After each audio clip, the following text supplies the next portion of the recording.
সে বলেছিল আমি তোমার সব থেকে কাছের মানুষ হব, তোমাকে পেলে এহকালে আমার আর অন্য কিছু চাই না। আলহামদুলিল্লাহ, সে আজ এতই দূরে, দূরবীনেও তার ছায়া খুঁজে পায় না।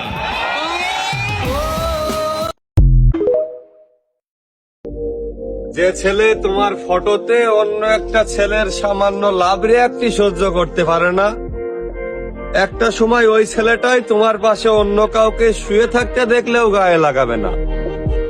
নারী যে ছলনাময়ী, ইতিহাসই সাক্ষী দেয়। নতুন করে প্রমাণ দেওয়া লাগবে না।